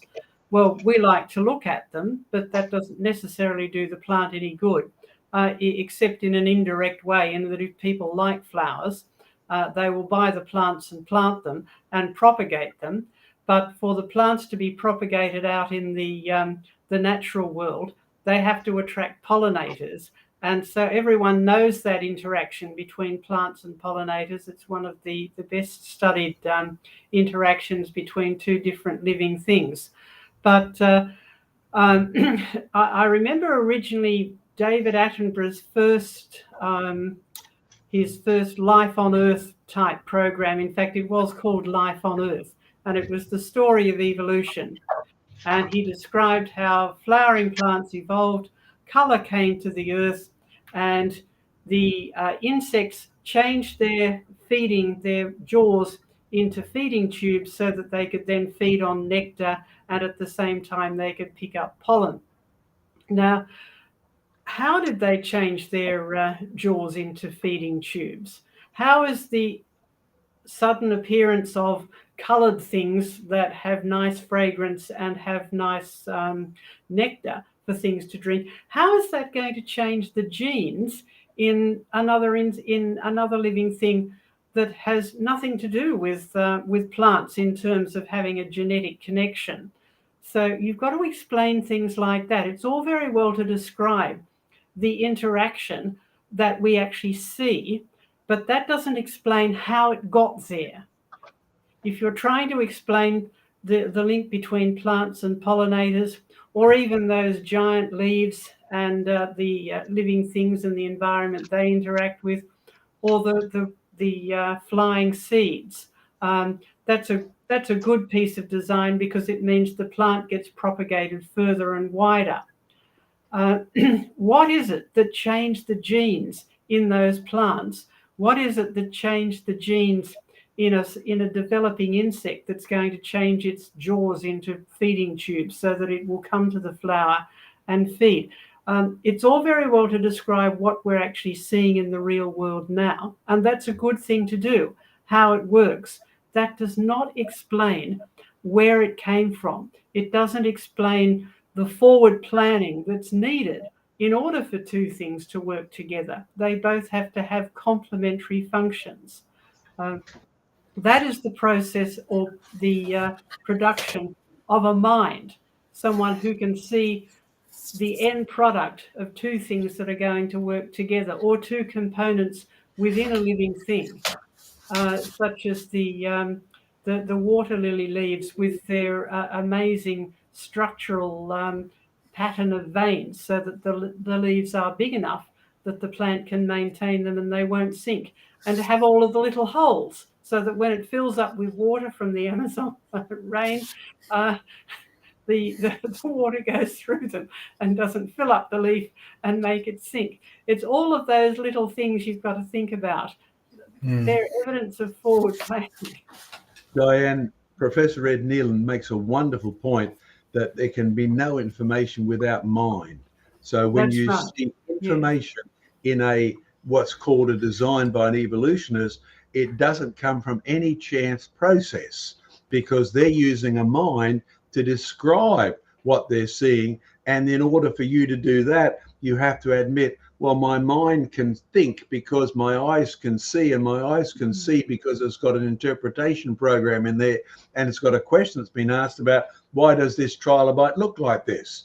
So when I love to bring my fossil lady in, blow that one right up again, Sam, and we'll show you the process. Well, that's splendid, isn't it? Right, of trilobites doing something. They were buried while they were actually acting.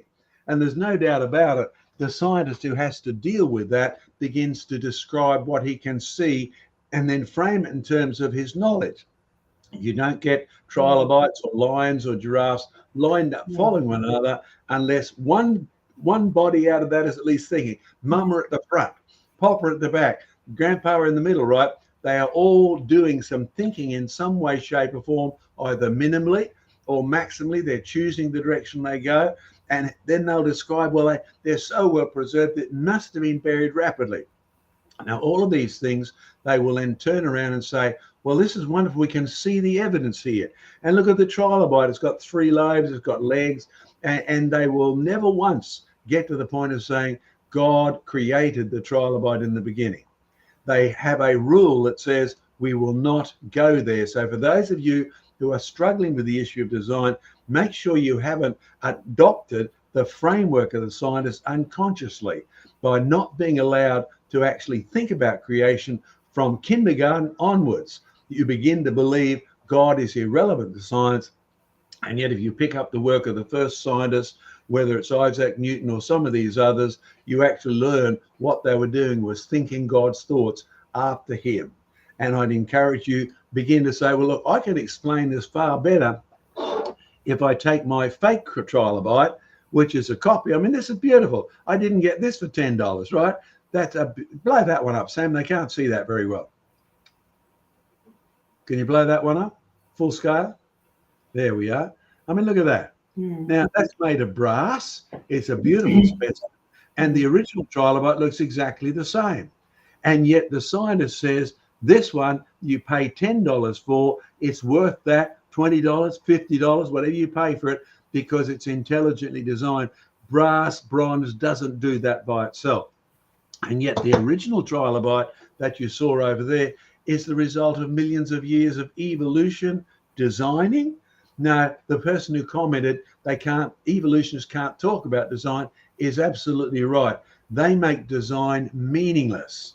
They attribute that which is spectacular to trivial insignificance. So warning, don't do that. Remember that a creation is anything in which the end result has properties that don't come from hydrogen, don't come from mud, don't come from time.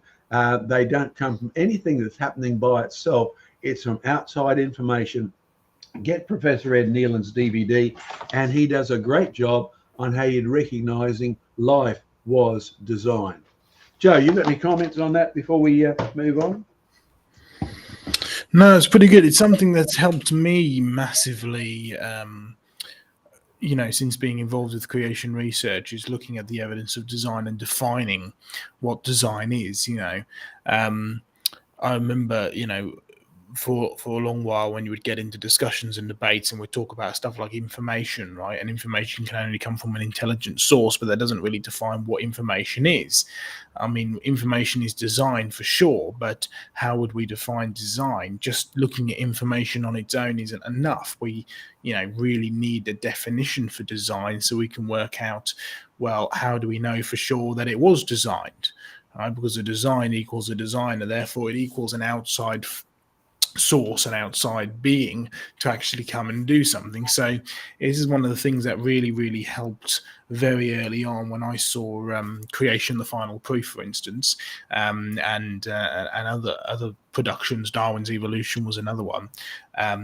It's very, very useful in getting the big picture of things, particularly looking at what is the evidence of design, how would we define it? Then you've got an actual definition that you can use practically in the world around you. So you can use examples of it in discussions, right? It's not a big complex, table thing that you've got to be a professor of design engineering to understand. It's something that is very, very applicable in the world around you. So that's really key. Perhaps if I just give one last illustration, then I can see there's a few questions out there, Sam. Mm-hmm. We'll swap over that for the last few moments. One pen, taken one lid off. Hopefully it's still got ink inside it. A bit of cardboard, recycled, not yet toilet paper. So it's very, very usable for our program here. Absolutely blank. One pen, I'm going to put one of those stripes there. Now, that wasn't there before I put it there. So I am the creator. That's the definition. I made it happen. So creator is anybody who makes something happen. It doesn't matter if it's indirect, like you put the program into a computer that stamps out the car well, right? You still made it happen 1, 2, 3, 4 steps back. Now, look, I'm going to do that. Look, you've seen that today on that block in the museum from Scotland, or on the one that's labelled John Mackay found this in our coming creation research display. What's it mean? Well, at the moment, all you would do would say, I've seen things like that in the alphabet. That looks like a V. I might even do that, right? And then you could say, that looks like a double V. You thought I'd say W, wouldn't you? But in reality, when I first went to Hungary, they asked me, how do you pronounce double V? And they pronounce it William, right? Wilhelm. We don't. They still have the old pronunciation. So look, then I can put things like this. Now, in every case, I've added this thing. So if you want to remember what a creator is, it's the person who actually is supplying the information. But have you answered this question? How many letters are in this pen? There are no letters in this pen. The letters are coming from my head. Somebody who isn't part of the pen, they actually made this as a holder of ink, but there's no information in that ink at all. Now, when you start with the creation, in the beginning was the word is not just information. As Diane correctly said, the word is a person, and that person is the creator who supplies the information. So even if he just starts with, and God said, let the heavens and the earth appear, and there's just hydrogen and oxygen and all the things he needs, none of which can create planets or circles or solar systems or anything by themselves. He's taking what's there and he's actually adding to it. He's organizing it. So the creation is the organization. Oh, you can say, well, that's not organized. Actually, you're wrong. It is. It doesn't represent much of organization, but A, it didn't happen by itself.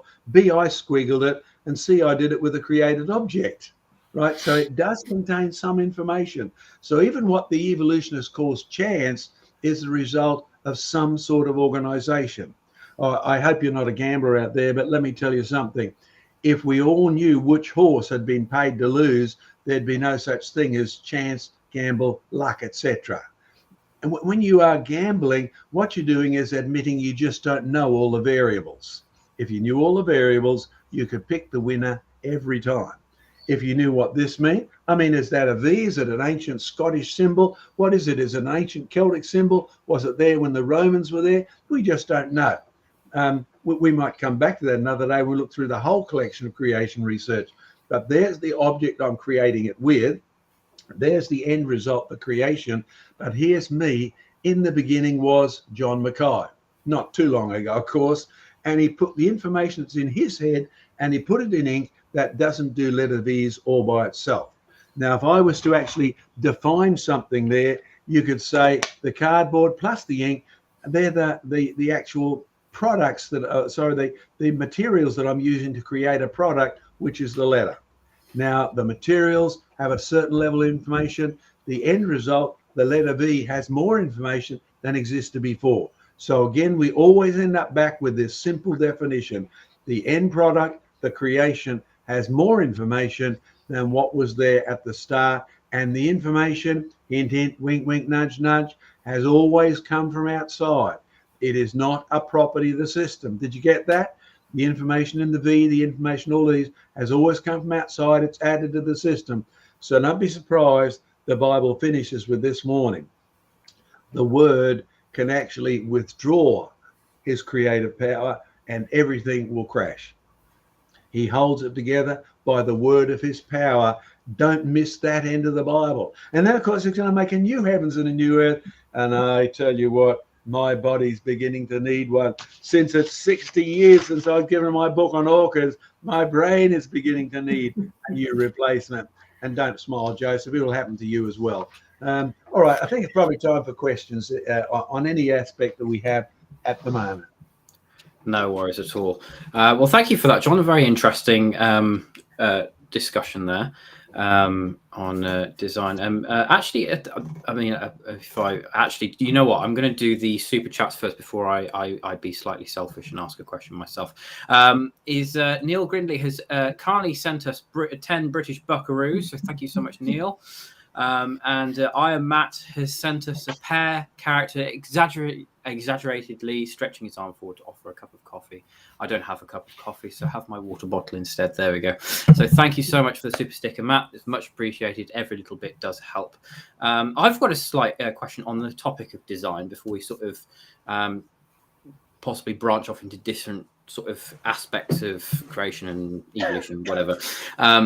So the common sort of well, in school anyway, evidence is proposed for evolution was the platypus, and like it's got a duck sort of bill and a beaver's sort of tail and sort of thing.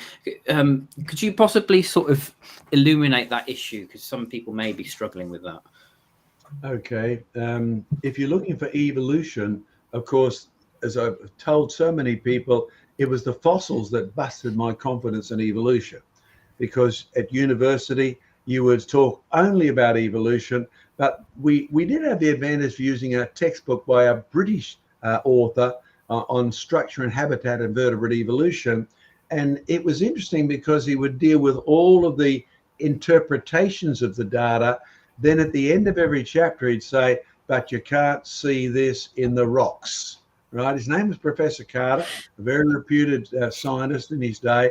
And yet by the time he got to the last chapter, here am I with my, I have a pretty good memory, right?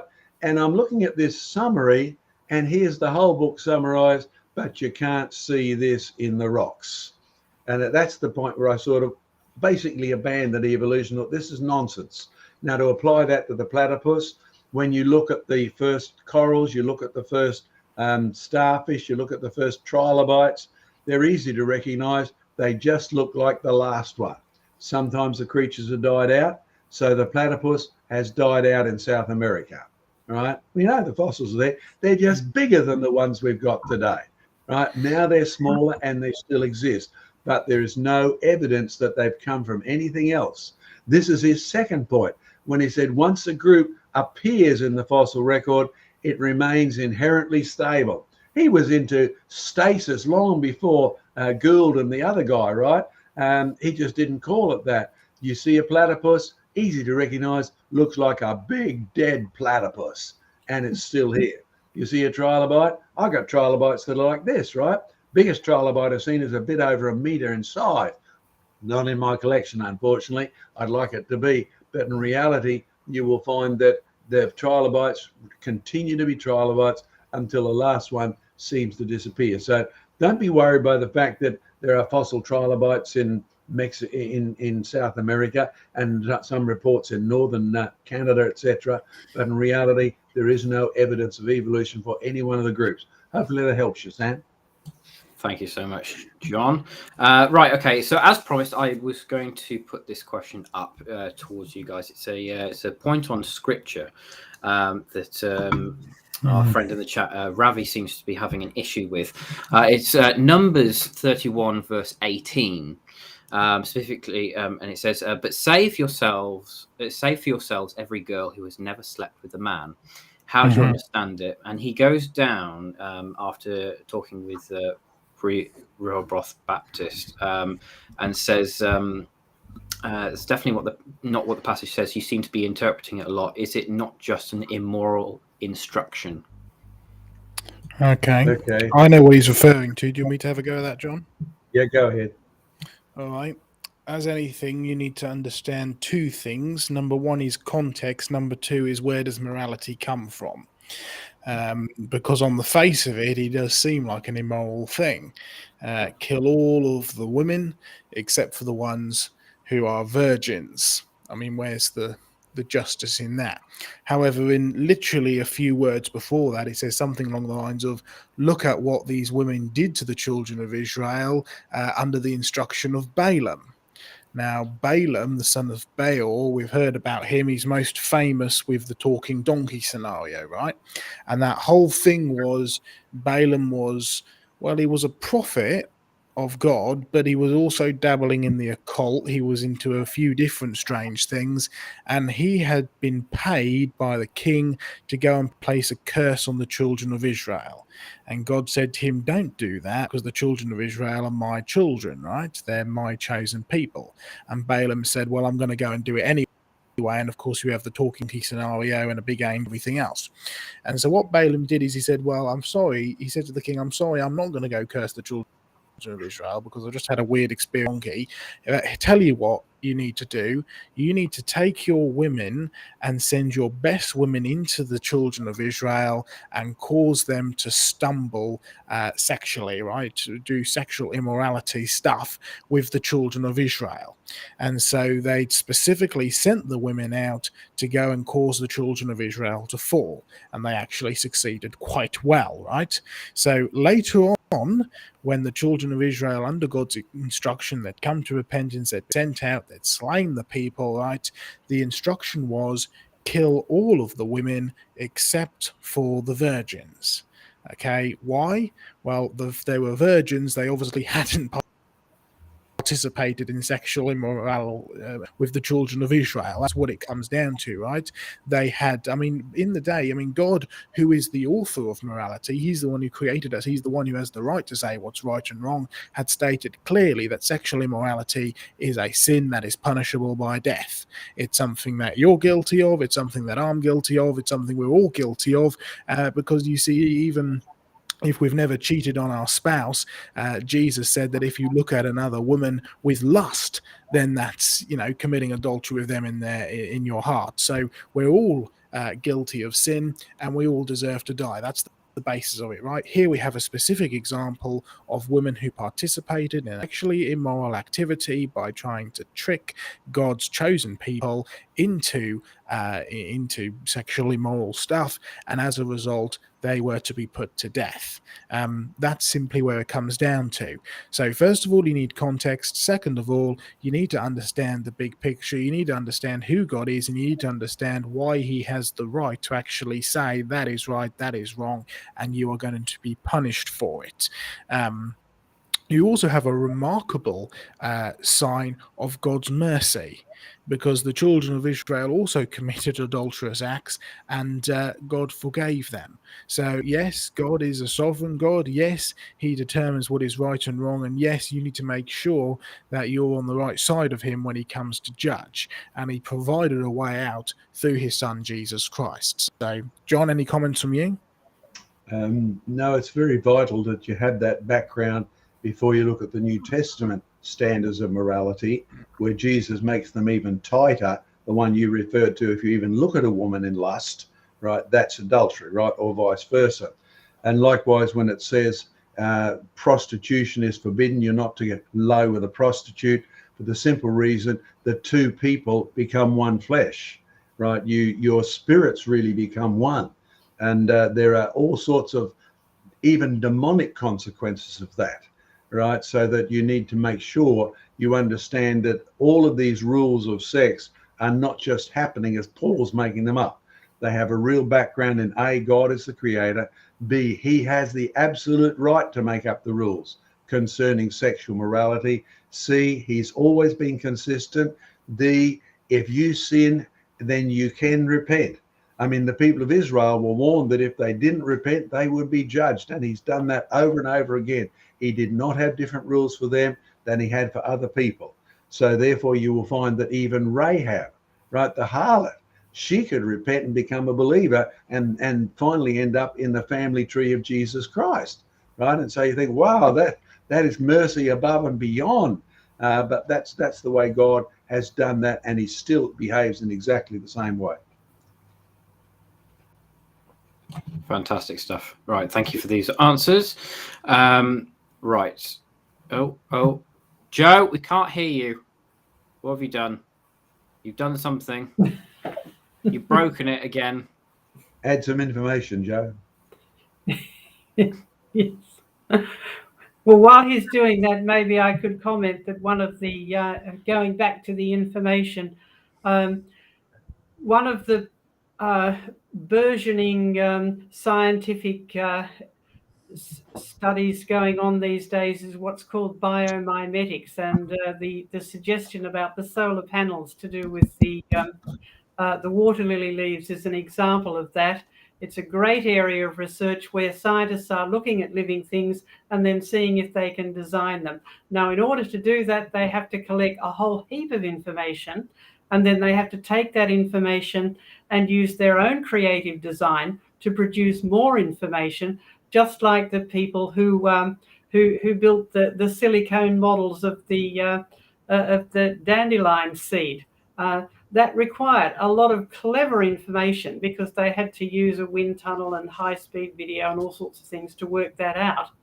And then even to make something out of silicone, they had to apply information from their own brains. So even though they might not admit that there is information from outside that's been applied to the water lily leaves or to the dandelion seeds, their very actions display that their information is coming from outside, because that's exactly what they're doing. And this whole scientific area of biomimetics is final proof of that. And it's very interesting. We often write about it in our fact file, in our newsletters, and you can look those up or read about them in our newsletter. And we will continue to report about them because they're fascinating. They're wonderful examples of God's creation and wonderful examples of human creativity, because we are made in the image of God. So that's why we can be creative, because we have information in our brains and we can modify it and use it in order to make bigger and more wonderful things. But we must always thank God for the original source of information that we can use to build on. And just before we go, Sam, I appreciated your comment about the photos that I used. I cannot take the credit for all of those. Some of those are my photos, but others I have got from various public domain websites or from other photos that colleagues have supplied. So I can't take all the credit for them, but I'm pleased that you did enjoy them and found them helpful. Well, credit to God for making it. Basically, that's where the ultimate credit should go. Have we got time for one more quick question before we go? Go ahead, then I've got to go and wake my darling wife up who's not been well. So go ahead. No worries. Right, okay, this is a question from Rebroth Baptist. Apologies to everyone else. We will save your questions and answer them another time. We always promise to do that, and we try to make sure that we do. So if you haven't had your question answered, you can stick it in the comments as well if you want, to hopefully give us a better chance of instead of coming through the chat again. So this one comes from Rebroth Baptist. Do you believe there are any plausible examples of living dinosaurs today, such as Macaulay and Mbembe, Loch Ness Monster, etc.? Joseph, you've been quiet. Because he broke his microphone.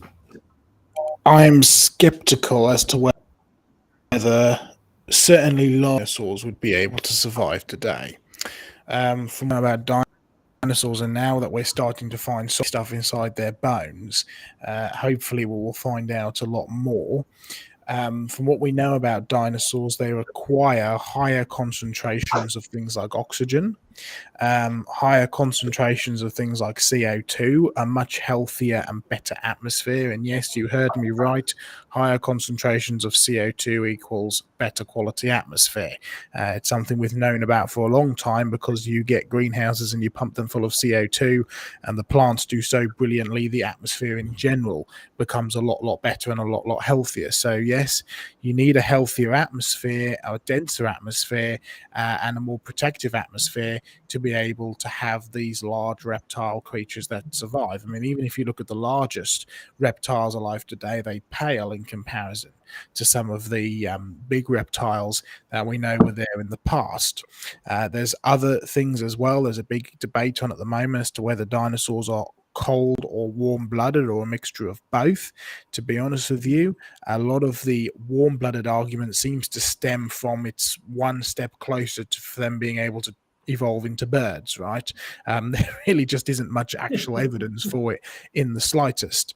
So it appears that the conditions required to basically have these giant dinosaurs thrive seem to be better suited from the kind of climate that we had in the past, certainly what we would call pre-flood climate, an ideal climate in the beginning. And that's probably one of the reasons why certainly it would appear in the pre-flood world, these giant dinosaurs were the dominant and the large grazing mammals were the sort of lesser animal. And that seems to have flipped in a post-flood world where we have erratic climates, and being a mammal is very useful trait because you can regulate your own temperature. So you can have great big grazers, in the cold steppes of North Russia and in the hot plains and the savannah of Africa, right? Essentially the same type of creature. They're much more adaptable because they can control their own temperature, whereas giant dinosaurs can't. Now, what that means is even if you go to where the climate is the warmest, so like you mentioned, Makili Membe, in sort of the deepest Congo, even in there where you've got a kind of optimum tropical climate, the atmosphere is still not enough to sustain a very large creature. Now, there are certainly records of dragons, which are dinosaurs. We know historically they're dinosaurs up into a few hundred years ago.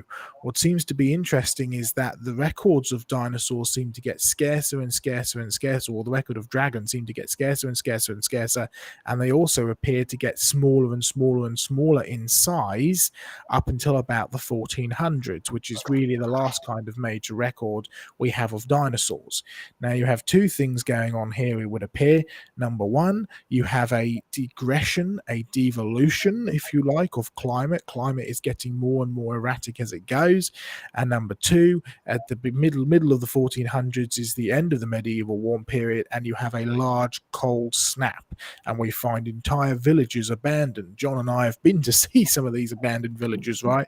Abandoned because of the cold in the 1400s, and that seems to coincide with the last record we have of dragons or dinosaurs in Europe. So there's a few little things. It certainly seems like it's got too cold for them to survive in most of the world.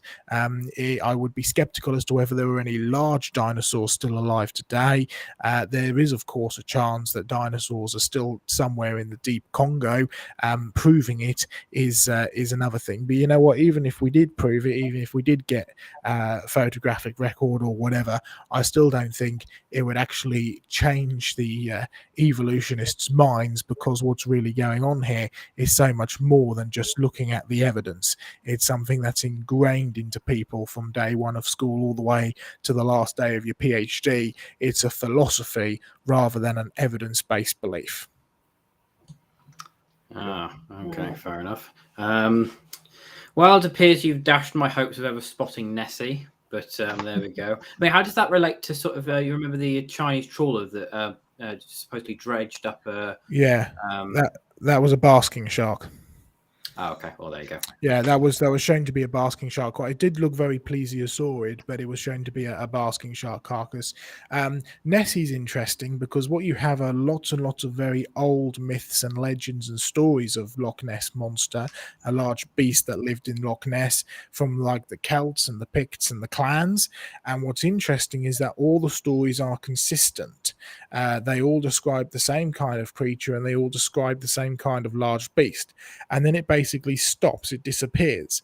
So I have absolutely no doubt that at some point in the past there was a large creature, whether it was a marine reptile like a plesiosaur or a giant sea serpent or something else in the loch. There was definitely a large beast in the loch at some point. However, it finished. There was no more stories, no more reports of it, and it wasn't until sort of the sort of post Second World War period where they were trying to drum up some tourism that, of course, the famous face and the report started coming back again. I highly doubt there's anything there now, but there almost certainly was in the past. Well, there we go. All right, fantastic. I think we should. I think this would be a really good topic to do on a creation conversation, like dragons through the ages. Yeah, dragons and dinosaurs. Yeah. Tracing the roots of it from like the earliest records up until like now, how it's changed, and I think that could be good really to get Vance on that, John, if he was willing to do that. Yes. But, yeah. Right. All right then. I think that brings us to a nice close there. Yeah. Are you waiting for me to do the close, or you? Well, you started it, mate. You started it, mate. Oh, right. Okay. Fine. Go All on. right. Go on. Saddle your work onto other people. I see how it is. Well, thank you so much for everyone for watching, for tuning in. Remember, if you really like the content that we produce, why not subscribe? It's free. It helps us out. Gets us in front of more people. Like and share the video as well. Helps, really does. Leave a comment as well. Let us know what you think. Any other comments, guys? No. See you next time. Yeah, we'll catch you next time, and I need to go get some well-earned shut-eye ready for tomorrow. So we'll catch you later. Good. See you guys. God bless.